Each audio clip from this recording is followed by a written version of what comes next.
everyone, it's Katie from Without a Crystal Ball. Welcome back to my channel. It is Monday, October 17th, and I hope you're having a wonderful day. We just finished the first part of the first episode of, or actually the first part of episode 6, season 17 of Sister Wives. This season, I have been splitting up the videos into 2 sections simply because the videos end up being so long and I feel like I need to do like certain points. And so this video is going to be about Isabelle and Kody's relationship, Janelle moving the RV onto the property, and some arguments about if Kody is going to live on the property, and then truly getting her heart broken, finding out that her parents are divorcing or are divorced because Kody prolonged this situation. And I actually blame Kody for this one. News at 11. So let's get into episode 6, part 2, with the first section about Isabelle moving to North Carolina. Before we do, can you do me a huge favor and give this video a thumbs up? Also subscribe to my channel if you have not yet subscribed, and turn those notifications on so you know when I go live or new content loads. Also make sure to share this video with friends and leave me some comments. Let's talk about this next part. So they are getting ready to move Isabelle to North Carolina. She's gonna go live with Maddie and Caleb. And as they're prepping, they're packing their boxes, and Gwendalyn and Isabelle are sitting there and they're getting ready for their box. They're getting ready to move and going through like, what are they going to bring, what they're not going to bring, and talking about like traveling across the country. It's sad because Gwendalyn and Isabelle have become really close friends over the last several years, and they're going to miss each other. And we also learn about, I guess, publicly on the show for the first time, that Gwendalyn is bisexual. So there's a lot that happens in this very first part. Check it out. The reason we need to remember and recap the fact that Isabelle and Maddie have a good relationship, it's kind of bizarre. And then, so Kody's like, yeah, they were always really close because we all used to live together. Yeah, we already knew that. Like, all of us already knew that. I don't think any of us needed to explain this. Christine told us 3 episodes how close they were. But then Mary's all like, well, you know, Christine has always been super close to Maddie, so I guess I'm not surprised that Isabelle would move in with Maddie. That's not weird to me at all. Christine's relationship with Maddie has nothing to do with Isabelle's relationship with Maddie, because news at 11, Isabelle is sisters with Maddie regardless of if Christine and Kody are split. Maddie is also not in the Mormon faith. She's also not in the fundamentalist church. Neither is Isabelle. So why would it be weird for 2 siblings to potentially live together? It's literally not. Just because they have different mothers, half siblings are close a lot of the times, regardless of if their parents are split or not. That part of it just didn't make a lot of sense to me. Next, they go into some of the fighting between Isabelle and Gwendalyn shares that she is bisexual. But it would only go that far. I'm definitely heterosexual, not interested in, not that close. As expected, Christine's totally cool with Gwendalyn loving who she loves. And she and Gwendalyn joke about Christine having celebrity girl crushes, to which Christine names her celebrity crushes, which we talked about in another video. And, it's overall sweet. I talked about this whole in another video, so I feel like I'm just sort of rehashing what I already spoke about in another video. So we've already kind of talked about this, but I'm glad that everyone has accepted Gwen, and I'm glad that Christine is supportive of her daughter, and that's what matters to me. So next they talk about driving Isabelle across country, and Miss Christine explains that Kody got her Isabelle a brand new car, and so they're going to drive her around and drive her to North Carolina. And Kody has made the decision not to drive with them or take Isabelle to the other part of the country, across the country. And then that has Kody kind of going into this whole thing. But once again, Christine sees this as an excuse. She sits there and talks to the kids. She has their ear. I do not have their ear. So Kody's like, I don't know why she's mad at me. And then he realizes, well, I think she's mad at me because I didn't go to her surgery. But that's not my fault. There was the COVID. And plus, I had more people to worry about than her. So she just needs to, he didn't say it, but I felt like he was just going to be like, suck it up, buttercup. He would say something like that. And then he blames Christine for getting into Isabelle's ear for not being there. I think Isabelle is entitled to have her own feelings about her dad not showing up. And if Isabelle wanted him there and he didn't show up, she has a right to feel mad about that. So then Isabelle talks about her relationship with her dad, and she just says she has no relationship with her dad. Like, they're not close at all. And that her moving, she'll miss her mom, but she won't miss her dad, or she'll miss her mom more than her dad. And she completely understands why their parents split up, because why would you stay in a loveless marriage? It's not good for anyone. So Isabelle also shares during the same thing about how she doesn't expect her relationships to change with the other moms. At least she hopes they won't, because she still wants to see them as their moms. And she also hopes that her relationships with her siblings won't change as well. She honestly just thinks it's going to be like her mom and dad splitting, and that's the extent of it. She doesn't expect her relationship to change with Kody because she doesn't have one. She'll stay close with her mom. She hopes to stay close with some of her siblings that she's close to, and she hopes to maintain relationships with the other moms. And that's really the best you can hope for Isabelle. And can you blame Isabelle for not having a relationship with her dad? I can't. Like, I hope that I'll always see Janelle, Robyn, and Mary as my moms. And so next, the whole family goes to visit Janelle over at the pop-up where her RV is. And, it wasn't really that exciting of an interaction. Like, literally everyone goes, like Robyn's there, and Christine goes with her girls, and Mary shows up. And so there's like, the whole family's there. They're all looking at it, talking about it, joking about it. The biggest takeaway I honestly got out of this part, which was that Janelle isn't sure that anyone else wants to actually build on Coyote Pass. She doesn't think that Kody wants to, but she wants to. And so she said she'll build and the rest of them don't have to. And I'm like, okay, you still own all this property, but it's been 3 years. I don't think they're going to build. I mean, that's just me. Their loans are due in June. So they have until June to make a decision about what they're going to do. They own 2 properties outright. The rest have liens against them. But I'm with Janelle. I don't know if anyone else wants to live on the property. Check this out. I'm not 100% sure. They don't know what's going to happen with it, to be honest with you. Mary the realist. She doesn't know if anyone's going to actually build on there. Janelle thinks she's going to build. News at 11. I've said this a lot. Nobody ends up building there yet. The property remains vacant.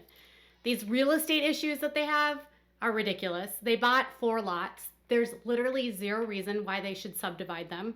The lots are what they are. There's 2 lots that are owned completely free and clear that they could build on if they wanted to. Kody stopped being interested in building when he couldn't build one house. And I think that's the hang up. He had this idea in his mind. He was going to build one house. When that went away, he lost interest in the property. He has a nice house with Robyn. Why would they need to move? They don't. The house they have right now has everything they need. They don't need to build another house. They just don't. And why would they build a bunch of other houses for wives that may or may not stay? I think the reality is that not all the wives are staying. And that's why they haven't been building. That's just my opinion. And then the rest of the time they look at the property, or they look at the RV and sort of discuss living in an RV.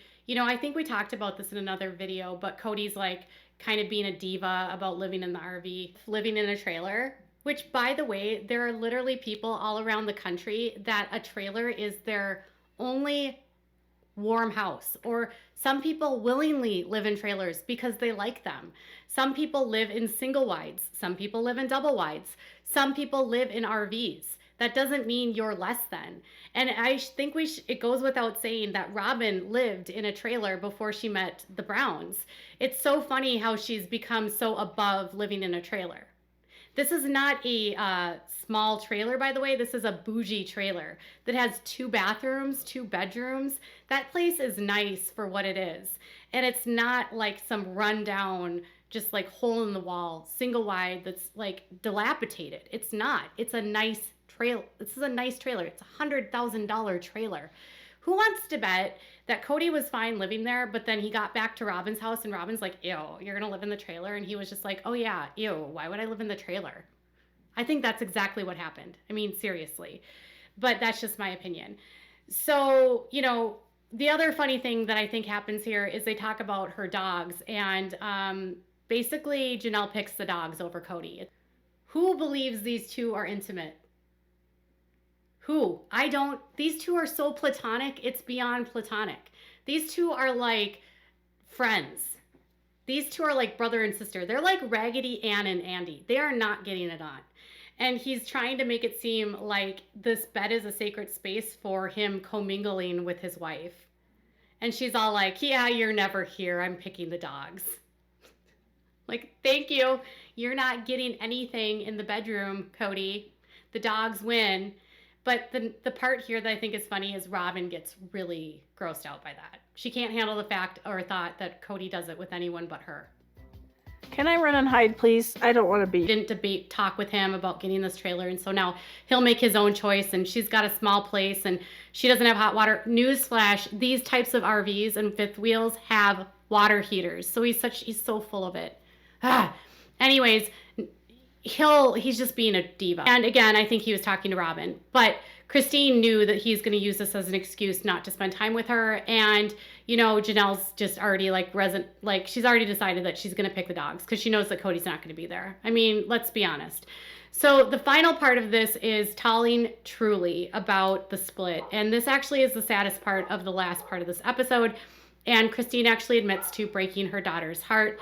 But I think Christine's actually way harder on herself than she should be. This should fall on Kody because Kody's the one that made her wait this long. And I think put Christine in an unfair position. Check it out. That was the worst conversation of my life. What happened? Because everyone knew, but Truly, about the move.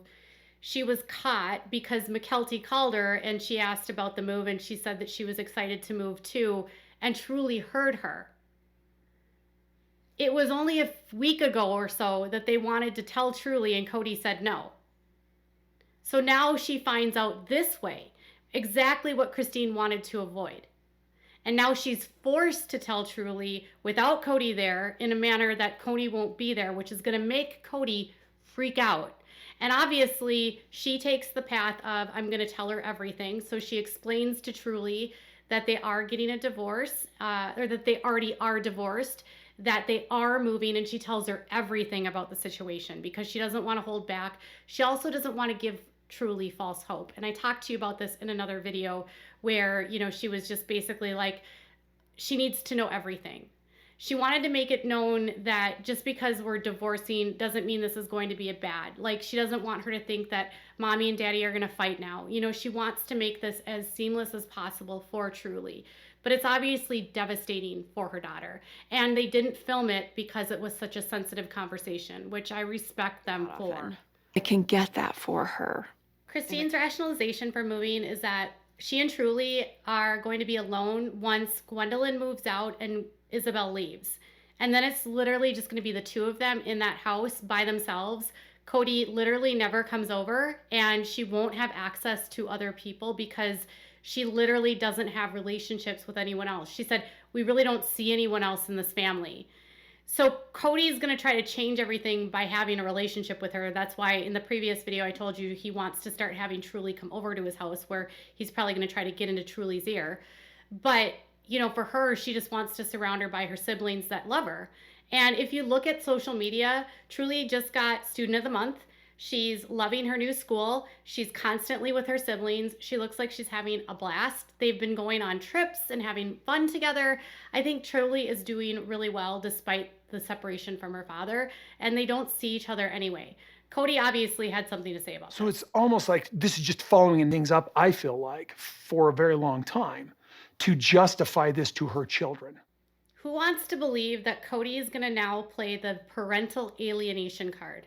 That's exactly what he's doing. He's trying to claim that she's alienating the kids from him by telling them dad's never here anyway.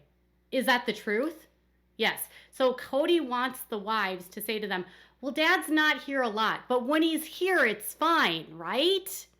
He wants the wives to placate his delusions that he's a good father and his delusion that he's a good family man. And when they won't play into his delusions, then he blames them for not doing what he wants and says that they're doing things that make his life feel out of control. It's gross. He is gaslighting right here. It's disgusting. And he never takes responsibility for anything. It would pain him to actually say that this is my fault. So after she has literally said, I'm leaving, I'm moving, then he wants to move her in to his house. Then he wants to get her a bed. It wasn't before this. It wasn't until she said she was leaving. And since she's moved, Kody doesn't make an effort to see her. That's the sad truth. And now, because of the way this has happened, Christine is the one that ends up looking like the jerk and breaking Truly's heart. Check this out. And as much as I know it's the right thing to do, today's just really hard. And now I have to tell Kody too that she knows. I feel like a pretty cruddy mom today. All that stalling by Kody, all of that ended in this moment with Christine feeling like the bad guy. And you know, Christine, for someone who says that she's in the ear of all of these kids, she said that Truly had no clue that Dad wasn't sleeping over at night. She had no clue that he wasn't spending as much time around the house. She had no clue that they were having problems. Is that a mom that's actually being, like, speaking poorly about her husband to her daughter? Or is that a mom that's protecting her daughter from hurt? Because if Truly had no clue, Christine was doing a damn good job of making it seem like everything was normal, in my opinion. Whatever Kody blames Christine of doing, just imagine that this is what he's going to do to her, or what he's planning to do in the future, or what he's already done to someone else. Because they always say a narcissist does or accuses other people of what they do. So he's going to try to get into Truly's ear. He's going to try to alienate Truly from her mom. I mean, he's going to do whatever he can to make this so that he's not the bad guy. I think Christine did the best in this situation that she could, and I don't think it's an easy conversation for any parent that has to go through a split. So my heart goes out to them. I'm glad they didn't show Truly's reaction or the conversation on air, and I blame Kody for this, honestly. If they would have just told her a couple weeks before, it wouldn't have had to come to this. And it's stupid. It's stupid. And if, honestly, if other moms hadn't told their kids, I mean, why did Robyn tell her kids before Christine told hers? Christine probably felt the pressure that she had to tell Truly because Robyn decided to blab to her little kids. Saul and Ari didn't need to know. Not until they left. Honestly, they never see her anyway. It's just so gross. So that's the end of this one. We learned Christine broke her heart, but it's really his fault, that he's a diva about the trailer. Robyn is a snob about the trailer. Janelle picked the dogs, and Isabelle has no relationship with her dad, but he blames Christine for everything. And next week, he's going to try to get Christine to give him the money from the sale of her house so he can pay off Janelle's land. It's gross, but it keeps getting grosser. And you all are tuning in for it because it's the train wreck that is the Sister Wives. Tell me what your thoughts are in the comments below. Bye, guys.